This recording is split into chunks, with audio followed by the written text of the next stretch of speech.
Why do I get the feeling I'm under surveillance? You think nobody noticed your little stunt at the temple? Damn right we're watching you. Now shut your trap and keep an eye on our perimeter, while I keep an eye on you. And while the captain has a nice chat about me with the red scribes. It'll be a lot easier to talk to those two-faced snakes without you hanging around.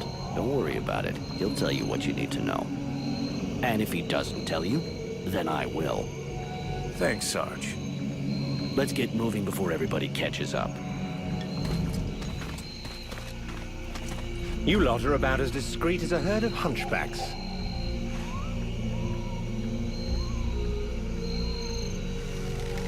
I thought that elves were supposed to have superior eyesight. Do we look like stiffs to you, dickhead? Not yet.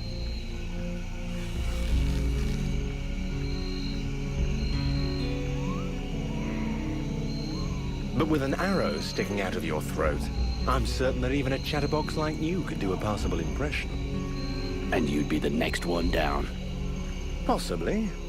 Perhaps I should aim for the largest target first. Not if you want to keep both your balls. What have we here? Buffalo in person. Well, that's a good sign. What's going on here?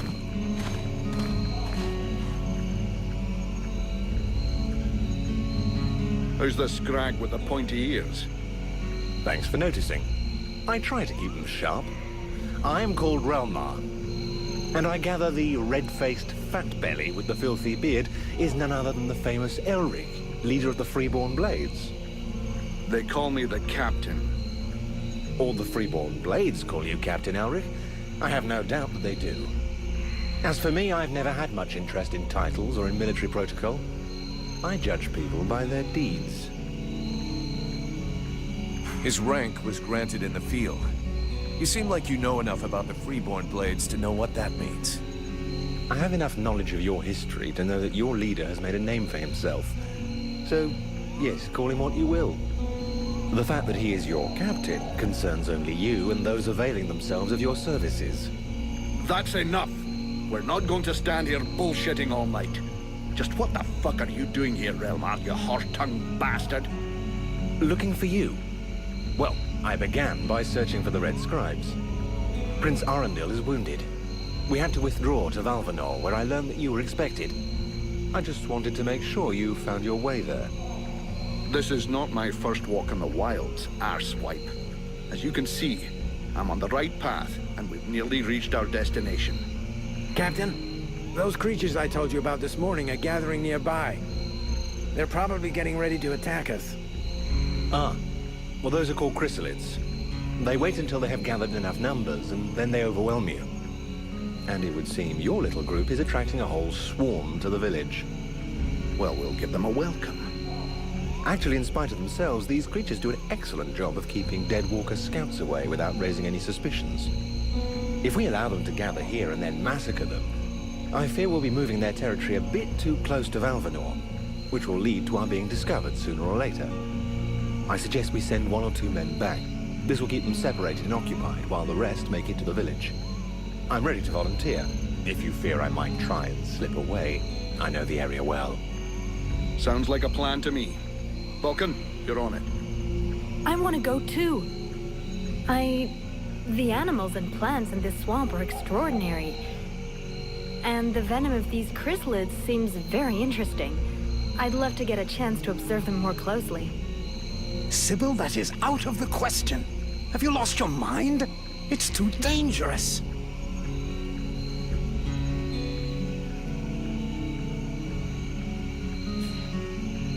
This is brave of you, little girl. And I'm sure you fight well. But on this little walkabout, you better let somebody who knows the area lead the way.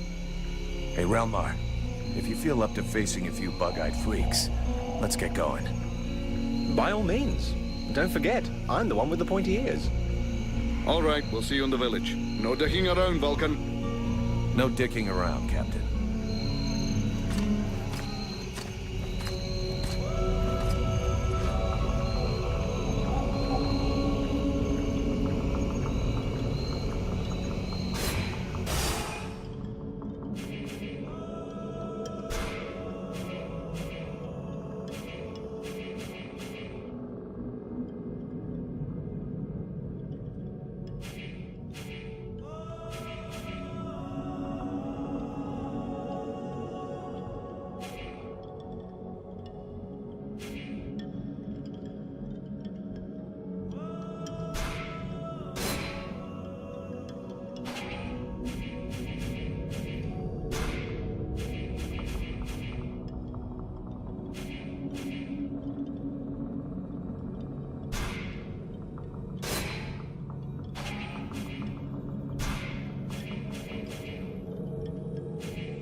Not this way. I'm not going back to that temple. Relmar, you got a minute? Yes? I have a few questions I need to ask you. Elves are pretty rare. I haven't had the chance to talk to many. Can you tell me more about your people? We are born in the trees, eat only seeds, and we spend all the livelong day singing. I get the feeling you're fucking with me. Perish the thought. Well, it's just that we aren't that different from you humans, despite what one hears. Our civilization is obviously a bit older, so we have had the time to learn from our mistakes. We don't really live in the same rhythm as you do. We move a little slower, and most of us are prone to having at least some respect for the past. This is the reason why we never destroy anything, that we prefer to build on top of things.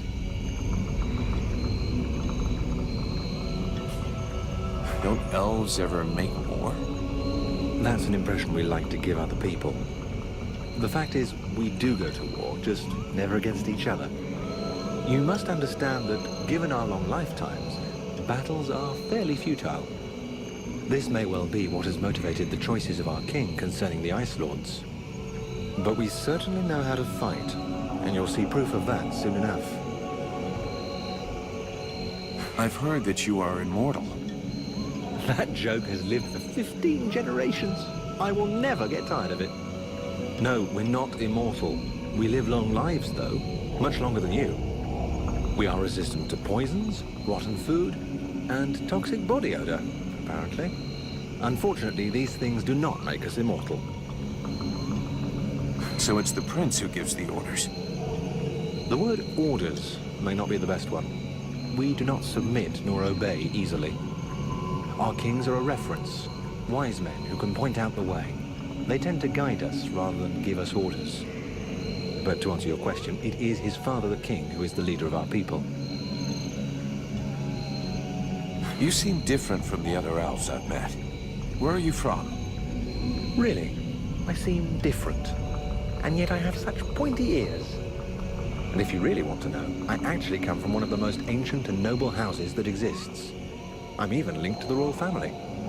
But I can assure you that I'm sufficiently far down the line of succession to be in no danger of being crowned. And my reputation is no help either. As far as bad reputations go, every mercenary has got one, so we're used to it. Let's just say that I got into enough trouble to eventually be considered a traitor to my people. When I got involved in the war, I disagreed with decisions made by the king. He thought that this war, like so many others, would not last. That the conquests won by the Ice Lords would melt away like all the human victories before them had. But I thought differently. Right from the start of hostilities, I began to requisition certain resources I felt necessary for those doing the fighting. More food, more weapons, better armor. When my people discovered what I'd done, I was declared an outlaw, and many saw me as a thief, which, in a manner of speaking, I guess I was. A bunch of cowards. If they had listened to you, we wouldn't be in this mess. I've been telling myself that for years, but I do understand their point of view. It is flawed, but not entirely thoughtless. They have had some time to prepare their forces and to learn the strengths and weaknesses of the Deadwalker army. This knowledge might allow us to turn the tide of the war, even if it does seem too little too late at this point. Let's change the subject. Let's move on.